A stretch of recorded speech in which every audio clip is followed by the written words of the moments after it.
So this week we're going to continue through the backswing. We talked about last week getting that first bit, that takeaway, then the second phase to the top of the backswing. Now we're going to talk about how we start the downswing. This is often, very tricky when you're changing the direction from going back and then coming forward. So the real sort of key thing when you get into that top of the backswing is to actually have a pause.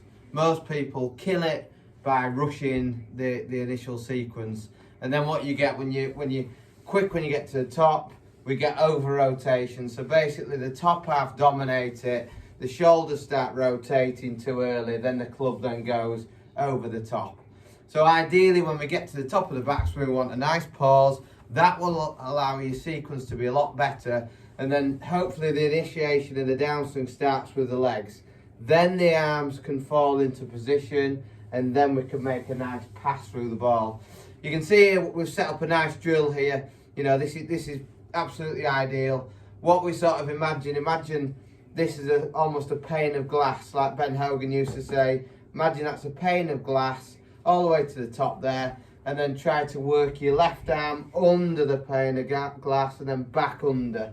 And it's okay trying to slow your swing down and really trying to use your legs to start the downswing, but it's actually very difficult to do that. So when you actually try a drill like this, it's a lot easier.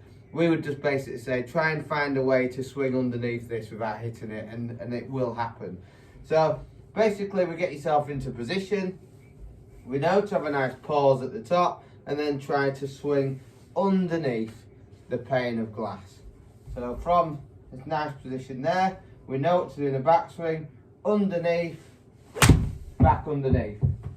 And we can see there, no urgency to hit from the top of the swing. The transition was nice and calm and smooth. And again, and I'd have this in mind all the time when I'm playing golf. I'm imagining this all the time. Every time I'm making a swing, I'm under and then back under. You can see when I get to the top, there's a pause. I'm not trying to rush it and come over the top.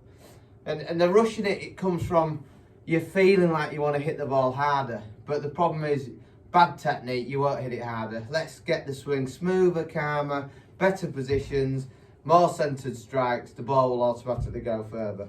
So let's have one more. So we know about the takeaway sequence. To the top, pause, then underneath. Nice and smooth, trying to just let it fall underneath this all the time. I mean, easy to set up in the garden, or on the practice ground. Put a stick in the ground, roughly 45-degree angle, just swing underneath it. You don't even need balls, just get used to swinging on that sort of path rather than coming over the top. A much better path leads to better strikes. A definite sort of game improver all day long is that. Right, keep practicing, it'll make a difference that, and Merry Christmas to you all. Thank you.